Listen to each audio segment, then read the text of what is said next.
Salut mes chers amis Facebook, ici Steve Saint-Pierre. Aujourd'hui, j'avais le goût de vous parler de la souveraineté du Québec. Bon. Premièrement, est-ce que les souverainistes, on est cocus en étant mal informés de la stratégie fédérale vis-à-vis des souverainistes? Bon, à cette heure, écoutez-moi et jugez si vous avez été cocus.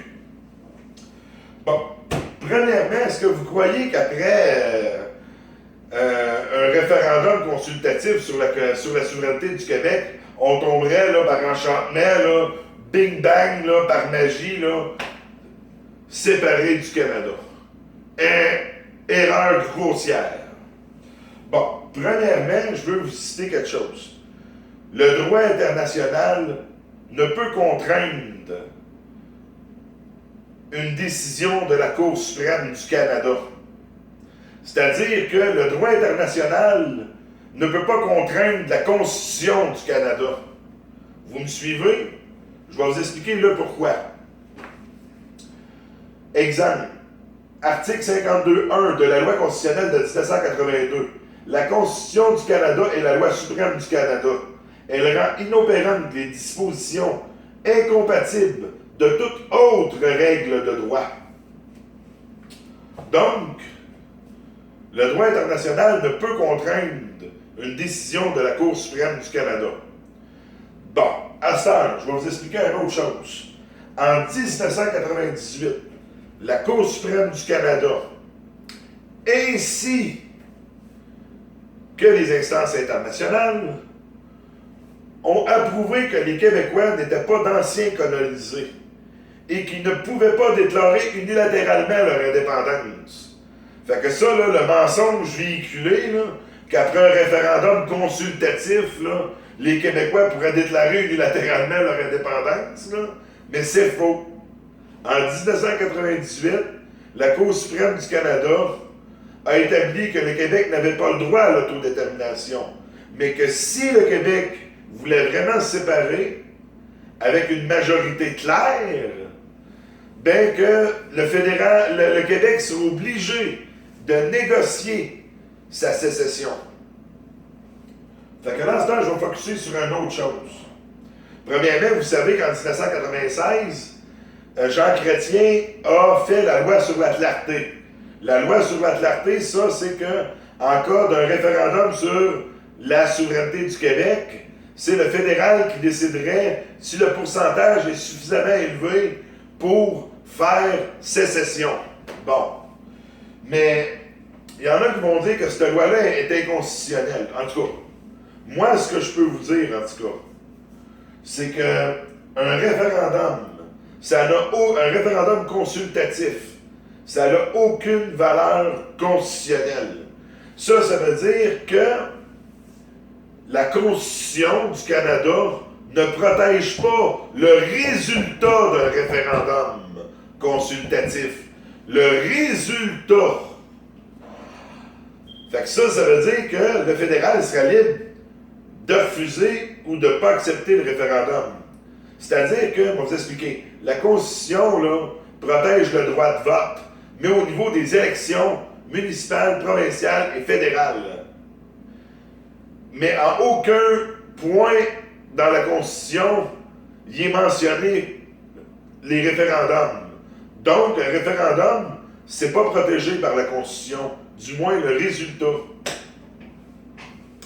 Bon, fait que dans le fond, je vais sauter sur une autre étape à cette heure. Le Labrador. Le Labrador, avant, c'était un territoire qui a été cédé au Québec. C'est-à-dire que le Québec, de 1898 à 1912, le fédéral a cédé les territoires du Nord au Québec progressivement. Donc, le Québec, il pourrait croire que, exemple, encore une fausseté, la loi internationale Uti Possidendi stipule que tout pays colonisé a le droit de garder ses frontières étatiques. Mais ça, c'est encore un mensonge véhiculé par le Parti québécois, malheureusement. Mais non, le droit international ne s'applique pas dans le cas du Canada, du Québec, excusez-moi. C'est-à-dire qu'au Québec, il n'y a pas juste... Puis premièrement, on n'est pas reconnu en 1998, on n'a pas été reconnu comme d'anciens colonisés. Mais même à ça, le Québec, là, il y a plusieurs nations qui vivent sur le territoire du Québec. C'est-à-dire que les Premières Nations, les Autochtones, puis il y a aussi les nouveaux arrivants, puis les Anglais. Fait qu'il y a plusieurs nations qui vivent sur le territoire du Québec. Fait que la loi Uti Possibility tombe annulée. Bon. Fait qu'à ce temps, on va sauter sur une autre étape. Le Labrador, pour revenir au Labrador. Le Labrador a été cédé à Terre-Neuve. Puis ça a été fait sans le consentement de l'Assemblée nationale du Québec.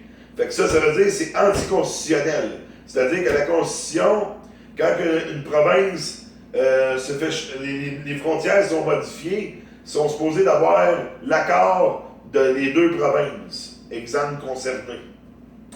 Mais dans le cas du Labrador, le Québec n'a pas été consulté. Mais il faut prendre en compte que historiquement, le Québec était battu. C'est-à-dire que le Labrador n'a jamais appartenu aux Français. C'est-à-dire qu'il n'a jamais été cédé des Anglais, des Français aux Anglais. Fait que donc, puis il y a d'autres choses aussi qu'il faut prendre en considération. C'est que les Labradoriens se considéraient beaucoup plus Canadiens que Québécois. Donc, politiquement, on était battus. Mais néanmoins, juridiquement, le Québec a raison. Ce que le fédéral a fait en 1929, puis officiellement en 1949, c'était illégal, point de vue constitutionnel. Bon. Fait que, dans le cas d'une séparation, qu'est-ce que le fédéral va faire? Ils vont faire comme qu'ils ont fait dans le cas du Labrador. Ils vont se foutre du Québec, puis ils vont dire c'est comme ça. Nous autres, on n'a pas d'armée là, pour aller dans le nord, tasser le fédéral, ou pour aller tasser le nord de la Gaspésie. Parce qu'il y a une grosse réserve fédérale en Gaspésie. Fait que, tu sais, je veux dire, qui va aller tasser les agents fédéraux de la Rive-Sud?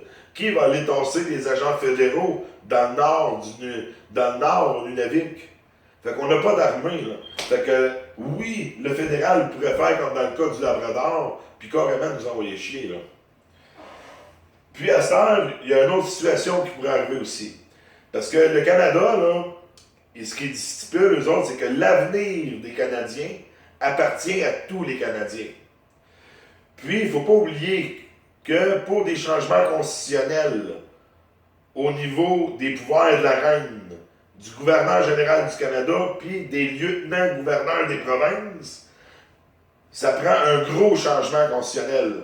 C'est-à-dire que ça prend l'accord du gouvernement, ça prend l'accord de la Chambre des communes, du Sénat, puis des 10 assemblées législatives, là.